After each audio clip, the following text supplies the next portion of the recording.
Hello, everyone. It's Latrell, and we are going live for our last part of the intro to math healing. Can you believe it? So, I'm just going to go live in Facebook so we can get started. Hola, good morning. This is Latrell, and we're going live for the last part of the Intro to Math Healing Live series called Can You Believe It? Can you believe it? Just getting set up. I'm going to share in my groups or my group in my page.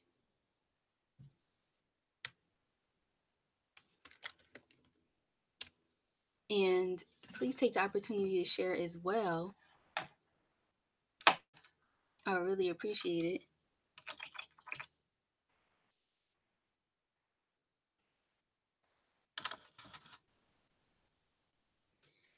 One second, just give me a few minutes.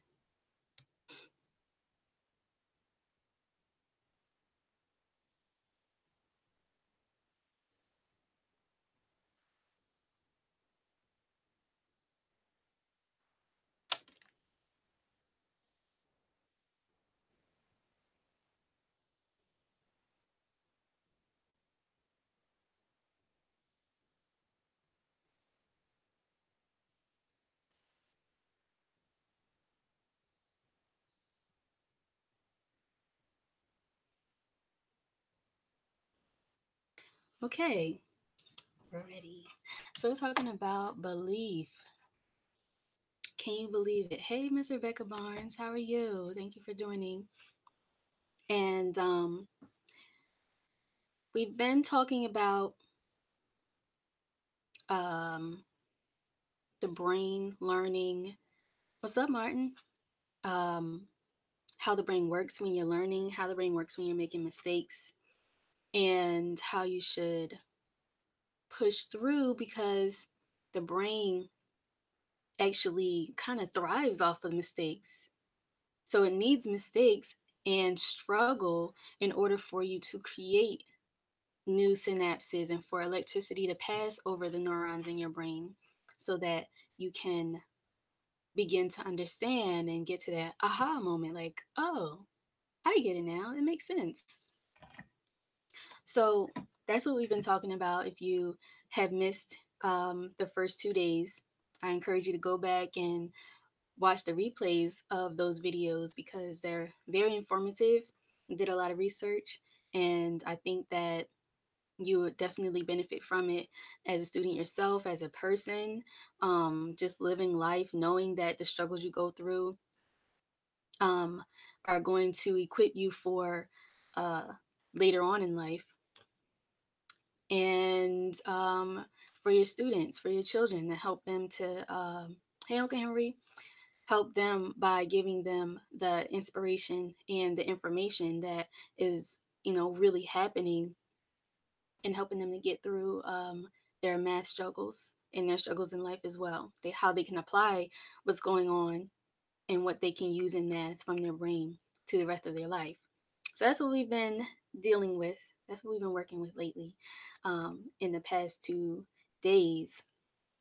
But let's talk about belief. What is belief?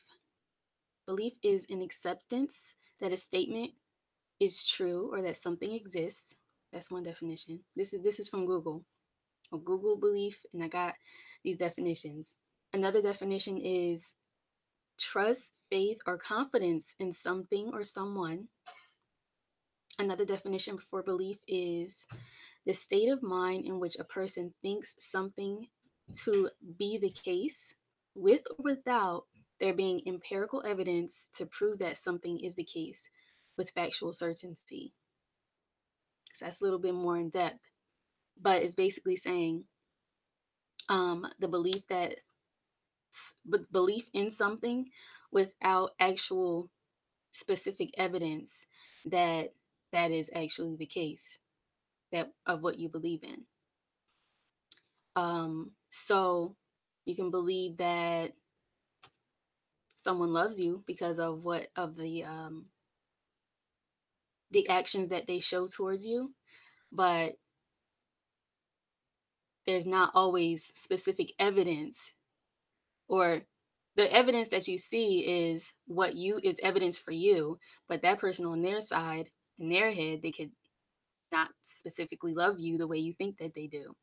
So you believe that they do, but it may not be exactly true. Hopefully they do love you. Hopefully we all love each other. Um, but that's belief. Let's keep that in our head, of what belief means. And a lot of times we think of people in the world around us who have different demeanors and have different views on life.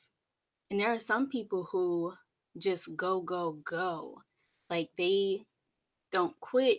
They just are kind of have tunnel vision, and they don't hang out. They don't have fun. They're always working, or they're always um, doing something on the computer, little fanatics on whatever they're doing, but they could be working on something big. And usually, if they're spending so much time on this thing, that's because they believe in it. They um, are working on something that they believe is going to blow up. So let's think about some people who actually um, have had that state of mind that we know, or the brands that we know, because of the people who had the belief in what they were doing. One thing I want to point out is say that successful people fail many times, but they believe in their overall mission. So failure, like I was saying yesterday, failure, mistake is a failure. Struggle can lead to failure sometimes, can lead to success. Failure can lead to success, but you have to have the right mindset about that failure. You have to be able to say, um, okay, what can I do? I failed. How can I turn this around? What can I do? What can I learn from this failure to make a better outcome next time? And when you're doing that, you're literally allowing electricity to fire off in your brain. You're allowing your brain to spark because you have a growth mindset and you're letting your brain learn. You're not being embarrassed by it. You're not being embarrassed by the mistake or the failure, but you're saying, all right, what now? Not, I failed. This is not for me. Guess I got to find something else to do. Or guess I'm just not going to try and I'm just going to be a failure. So let's look at some people. Howard Schultz. Howard Schultz is the founder of Starbucks. Starbucks, we know and love. They just built one in Trenton, downtown, and I've been there a few times and it's beautiful. I love it. I love going to Starbucks to study. I love the atmosphere. I love the vibe and things like that. Howard Schultz wanted Starbucks to mimic Italian coffee shops. So when he first started, he had opera music playing loudly. He had waiters with bow ties bringing people coffee and their meals and things, and that wasn't received well in America. America's That's not our culture. We like relax, chill, do what we want, you know, plug up, work on our computer or be on our phone, leave me alone type of vibe. That's what America is like. So it didn't do well in the beginning. So what did Howard Schultz do? Did he fail? Apparently, I mean, did he give up when he failed? Because that was a failure in his eyes. So apparently, he did not give up. Apparently, he uh, went back to the drawing board and said, "We need to change some things. What can we learn from this situation?" And then Starbucks was born. And guess what? Starbucks is a $30 billion business. You think it would be a $30 billion business if Howard Schultz gave up? Let's look at someone else. Let's look at Richie Lou Dennis. This guy is the CEO of Sundial, who owns Shea Moisture. Shea Moisture, if you know, I'm a the natural hair care industry has grown to a $33 billion business, a $33 billion industry over the past 10 years when more and more people started going natural.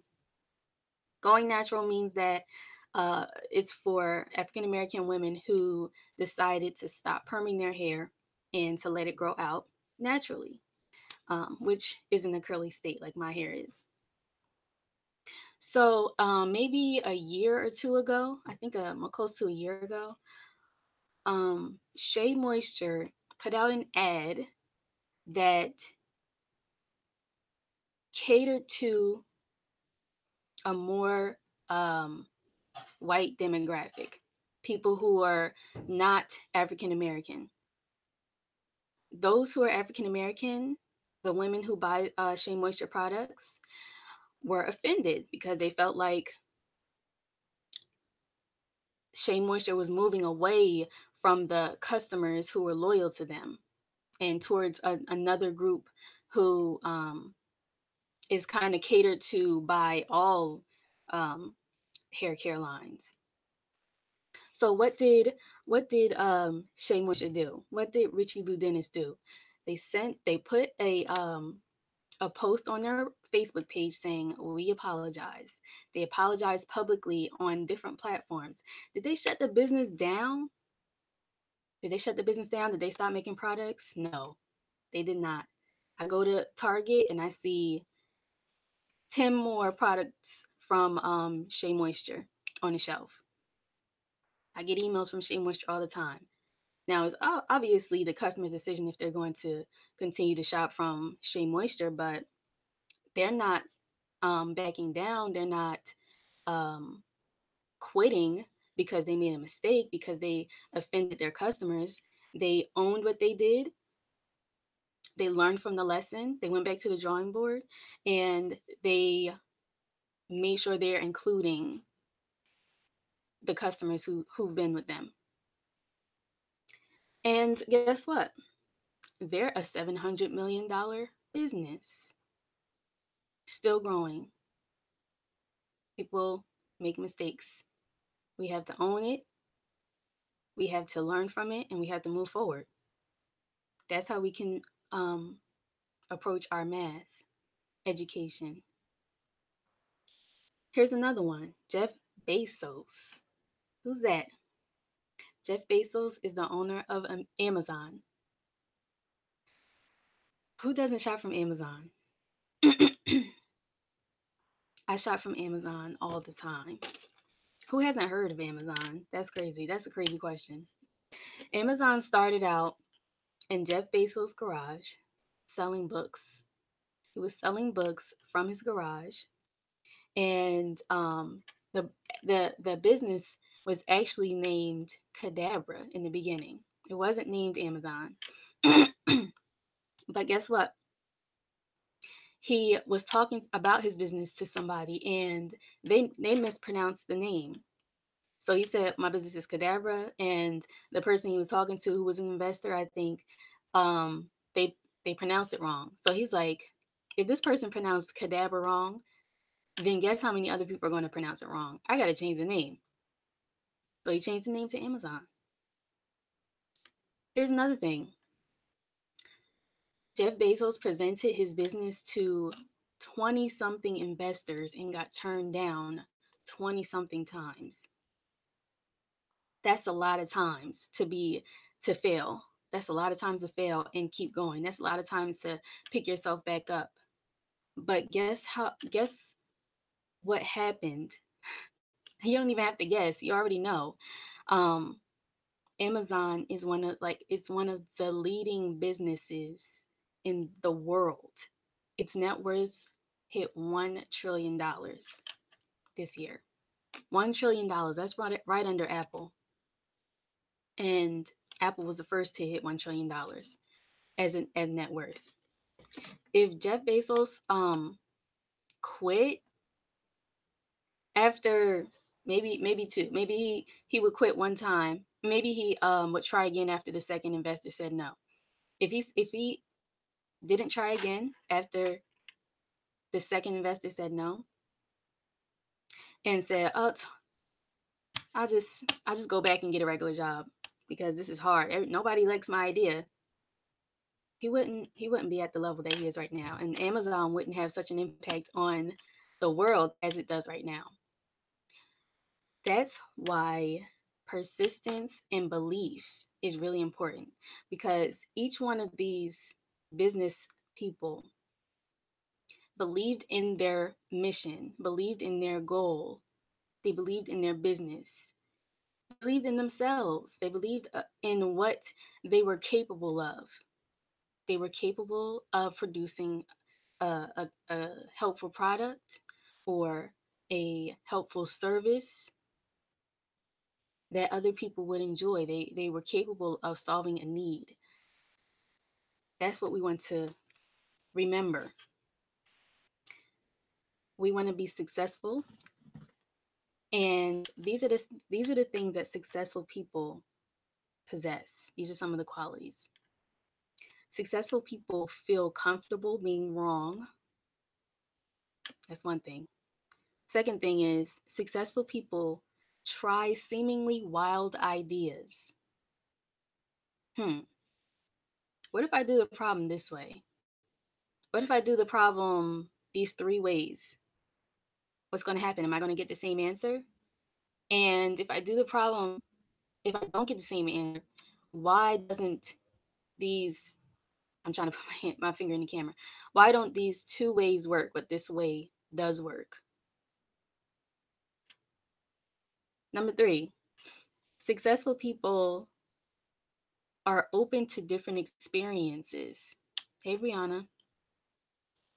Successful people are open to different experiences. That's number three. Number four, successful people play with ideas without judging them. The idea. That's something to think about. Successful people play with ideas without judging them. Number five, successful people are willing to go against traditional ideas. Traditional ideas. Maybe traditional ideas are the negative messages that people project onto you. That's the traditional. Math is hard is traditional. That's a traditional idea. A lot of people feel that way. A lot of people like kind of just fall back on that statement. Oh, math is hard. I'm in math class and it's hard. So that's a traditional idea. But this quality says that successful people are willing to go against traditional ideas. Let's challenge that idea that math is hard. How can I challenge that? Number six, successful people keep going through difficulties. They keep going through difficulties. Like I was saying yesterday, the struggle is real. The struggle will really help you. That's what the struggle does for you. Remember, the struggle allows more synapses to produce in your brain. Remember I was doing this? This is where electricity passes over the neurons. Each of these are neurons, and electricity is passing over them as you are struggling and producing more of these synapses in your brain so that you can learn, you can start understanding, and you can master that math topic. That's what's going on in your brain. Do you believe that that's happening? Do you believe it? So the question is, can I believe what? we're gonna go over some things that you can start believing for yourself to help you to progress in math and to help you to persist in math and not give up. So, one thing you can believe, your brain is unique and growing at its own pace, separate from anyone else's. So, if your brain is unique and growing that at its own pace, that means you do not need to compare the pace at which you are going to the pace of someone else, the pace of the person sitting next to you, or the pace of the person who is getting the most attention in your class by your teacher. You want to be an individual. Say, I'm learning. I'm learning at my own pace. I'm pushing through, and I'm different than you. Everybody's different, and I'm different from you, and you. I'm unique. Number two, can you believe that the insecurities someone else has about math are not your insecurities? Do you believe that? You can have your own insecurities, but make sure that you're changing them. You're correcting those insecurities. You're addressing them, understanding that that's what they are, insecurities, meaning negative messages, and changing that around so that you can take care of yourself and move yourself through your math class. This is like a self development video. Number three, can you believe that you should strongly reject any and all fixed mindset messaging from yourself or anyone else about math? That's kind of similar to what I said before. Sometimes you got to put things in a different wording so that you can understand it better and deeper. Can you believe that when you are struggling in math, your brain is growing new synapses? Can you believe that? Because if you believe that, then when you're struggling, you're going to know that that's what's happening. And what comes next is to push through, is to progress, to persist, and to know that at the end of the struggle is understanding. The end of the struggle is wisdom, knowing, knowledge.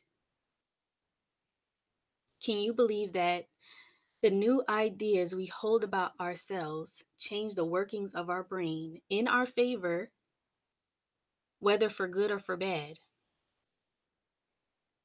So, if you want to think negatively, your brain is going to work in your favor for you. Your brain is going to be like, "All right, so I'm not growing. I'm not going to do anything up here. I'm going to sleep. Since you want to be negative, since you don't want to progress, since you don't want to get better, since you don't want to persist through this struggle, I'm gonna just chill. We're not going to learn anything new. Your brain isn't going to grow. I'm not growing today. Your brain is going to rebel against what it's supposed to be doing. So if you don't want it to do that, if you don't want your brain to have that attitude, you want to think positively. You want to have positive messages that you can tell your brain while you're struggling. Please continue to fire off that electricity and create new synapses so that I can learn this. I really need to know it. I really want to understand it. And we're going to go over some positive messages after we go through these. Another one, can you believe that in order to grow, you will fail many times? So just like I was saying about the business owners and the qualities of successful people, they failed many times. They made mistakes. Did that mean that they gave up on their mission, their long-term mission, their long-term goal? What's your long-term goal? What's your mission in your math class? It's to pass, right? So you have to have that mindset that I'm gonna fail, I'm gonna mess up. But that's not a bad thing. It's not horrible. And if somebody makes you feel that, and if somebody makes you feel horrible for making a mistake, you have to have self-awareness to know what's going on in your brain and that you got to take a little bit more time to persist through and to understand. Because like I say, you're not the same as a person sitting next to you. You're a little bit different. You are yourself, and I'm myself. I struggle too. I just learned some things that helped me. Now I want to help you. Can you believe that mistakes should be viewed as an opportunity to learn instead of being ashamed? You should not be ashamed of your mistakes. The only reason you should be ashamed is if you did not try at all. If you did not try at all, if you playing around in class, not listening, talking, throwing paper balls, skipping class, not doing your homework, not doing what you're supposed to do, not trying, then you should be ashamed that you made a mistake or you failed because you didn't do anything to move forward. You didn't do anything to present or to display your knowledge in the time of assessment or the time of testing. But if you tried and you made a mistake in an assessment, then that means that your brain is connecting. It's connecting synapses, it's connecting neurons. Electricity is firing off in your brain. So that means you got to go back to the drawing board and you got to figure out, okay, how can I study better? How can what did I um, mess up on? Where did I make my mistake and how can I fix that mistake?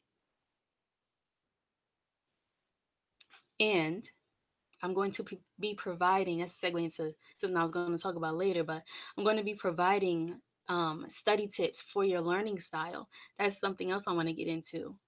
We all have different learning styles, and you have to identify your own because you got to own your math education. You got to own your education, period, but especially your math education since it's such a widespread um, misunderstanding of mathematics. So I'm going to help you to understand what your learning style is, define it, and to study what your study style is. I'm going to help you find out what your study style is so that you can start studying that way. So if you sign up for my newsletter, which is the link in the description of this video, you'll be able to receive notifications from or emails from me giving you the tips to do that. Another one, can you believe that asking for help is not a sign of weakness, but shows that you are humble and willing to accept that there are others who know more than you and can help you get ahead? That's humility right there. Can you help me? You know what? I remember this episode of Fresh Prince of Bel-Air, and Will Smith did not want help from Uncle Phil. I think he was trying to get a job, and Uncle Phil got money, so he wanted to make his own money, and he got this job. I think he was a waiter at this chicken place, and he was like dressed up as a chicken, and he didn't. His family went to the chicken place, and he didn't realize they were coming. I think, and then he kind of like revealed himself that he was the chicken guy. And that's where he was working to support himself, and Uncle Phil was like, um, don't be afraid to ask for help. Hey, Marcus. Uncle Phil said, don't be afraid to ask for help. It's okay. And Will just like broke down. But that's the thing. Don't be afraid to ask for help. It doesn't make you look like you're a wimp. It doesn't make you look like you're weak. It actually is weakness not to ask for help. That is a weakness because you're going to end up weak. If you think that you can do everything on your own, we are codependent on each other. So that means that if you know you need help, There's somebody else who knows more than you. Ask for help. Ask for a tutor. Join a program that provides support, like my group, KOG Math Achievers Club, which is on Facebook and on Google Plus. Ask for help. Here's another one. Can you believe that there is no such thing as a math brain because all brains can grow to learn math skills? Something that we've talked about. Can you believe that when you give up during a struggle, you're stopping your brain from growing and understanding the concept? When you give up, you're stopping everything. Halt, complete, done, forget it. I'm not doing that no more. That's too hard. We don't want to stop our brains. We want to stretch our brains to its fullest capacity. If you need to take a break during your struggle, that's fine. But do not stop. Keep going. So what we're going to do now is, hey, Rashawn, what we're going to do now is another activity. And you're going to use the list that you had from day one, this list. So if you didn't see the activity we did on day one, we wrote down negative messages that we either said to someone else, that someone said to us, or that we said to ourselves. We wrote down those messages. And what we're going to do, so some people gave me math is not for me, I'm not smart enough to do math, and I hate math. I'm going to use some of these in the activity for today. So today what you're going to do is get that list, or you can just make a list and start over. And what you're going to do for each negative message, you're going to cross out that message, one line through it, and write the opposite, either under it, next to it, or somewhere else on the page. You're going to write the opposite of that message. And so let's try it. And then I'm going to go on with what we're going to do next. So the first one I have is math is not for me. I'm going to demonstrate how you can change that around to a positive growth mindset message instead of a fixed mindset message, which is what this is. Fixed mindset. A growth mindset transformation of that is my brain can adopt and grow to learn anything, including math. That is true. That's something that you want to believe for yourself and for your math education. Another one is I'm not smart enough to do math. The same one applies. So the same transformation applies. Sometimes things that you say to yourself can be transformed the same way to a positive message. Once again, my brain can adopt and grow to learn anything, including math.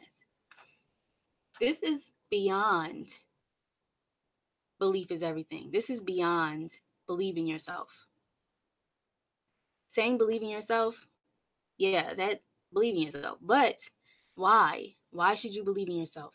What evidence is there to believe in yourself? Yes, it's good to believe in yourself or have belief even though you don't have evidence, but here's the thing, we have evidence. I share with you evidence about your brain workings yesterday. And this is even more of a reason to believe in the way your body works, the way your brain works with your outcomes. You have to get in sync with that. Here's another one. Fixed mindset message. You'll never have to use math. Here's a growth mindset message which is what you're going to believe.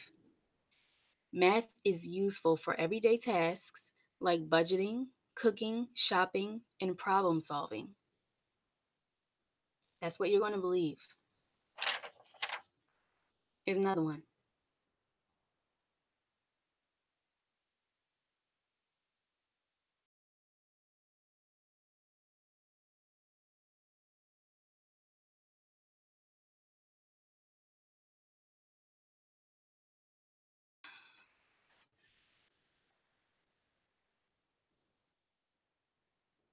Okay. Google is still here. I have one viewer. Yay. Hello, one viewer.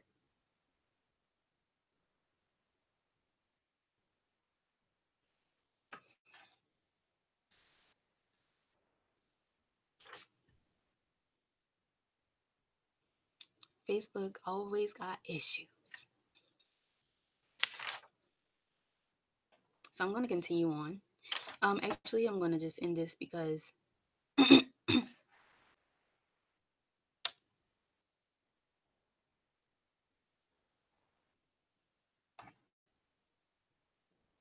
happens all the time, and I don't want to continue on without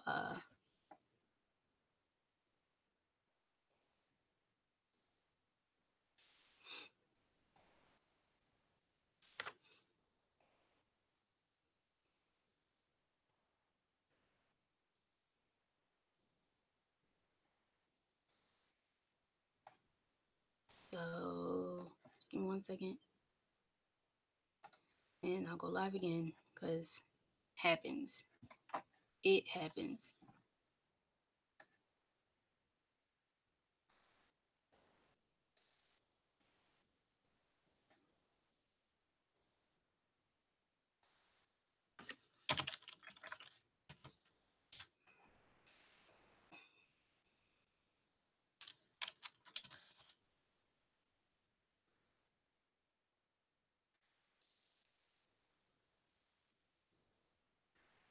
Hello again. We're live. Um, I lost connection on my last live, and I can't be wasting time. So thank you for watching, and I hope that you guys jump on the new live. I'm sure you'll see it in your timeline.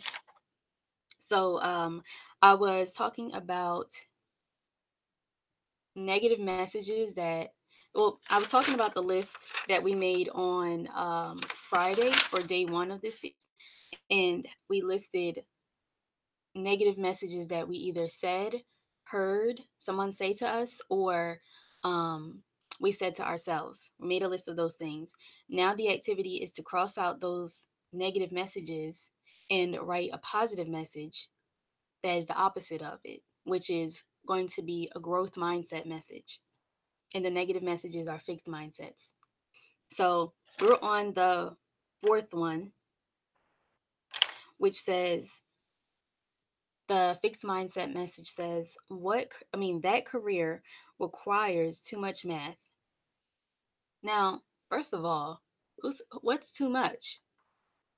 Too much is relative to the person who is making the statement. Too much for you may not be too much for me, and too much for me may not be too much for the next person. That's three different levels of too much.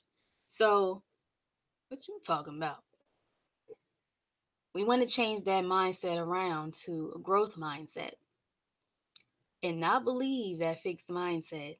Because, like I said, I think on day one, what people say to you with a fixed mindset can change your life. And it's usually a person who is in authority, who is trying to shield you from some hard work and maybe get you into a career that is going to put you in a position where you're making money quickly or faster than the normal route that you would take if you were going into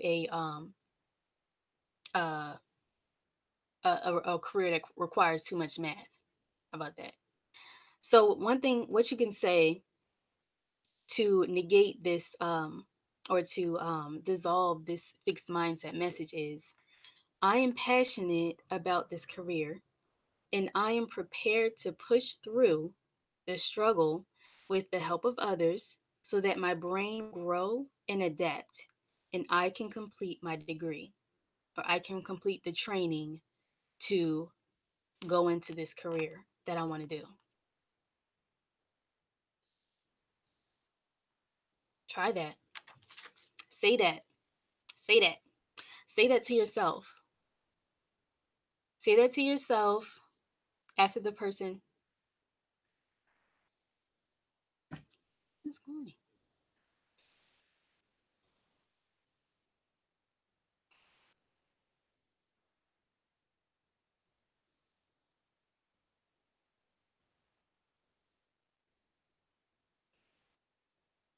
Okay. So, my apologies, but my Facebook is just wilding out on me. And I'm just not going to continue live on Facebook. I'm not going to start another live because I don't want to um, have 3 videos on Facebook. So I'm gonna finish on Google, on YouTube, and close out. So those are some um, positive uh, turnarounds of what you can say, some growth mindset messages you can say that is the opposite of the fixed mind message that you are believing right now. Say the positive growth mindset messages and believe them, because belief is literally everything. Like, belief is everything. Belief can grow a business to $1 trillion. Apparently, it's happened. You know, that's the magnitude of what belief can do. Belief is powerful, okay? You need to believe in yourself and what your body is doing, and to and work in cooperation with that in your math class, because that's like just the weakest overall. And it really like hurts me that so many people have anxiety about math. And I wish that we were more inclined to be positive about what math can bring and what we can do with math.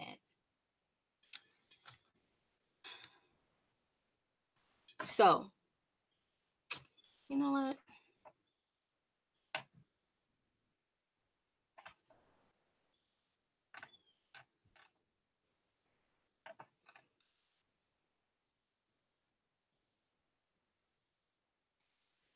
I just want to go live again. I don't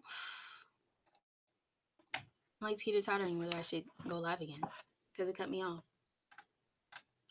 I have to figure that out.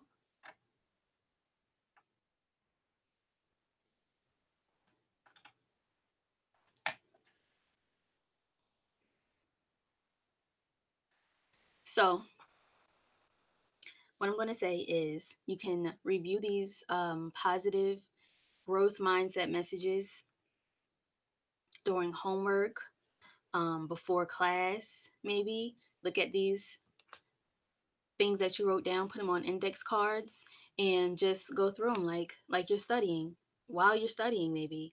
Um, and know that it's going to be a struggle, but also know that the struggle is not going to last forever. The other thing I want to tell you about is I am starting a weekly email program called Math Formations.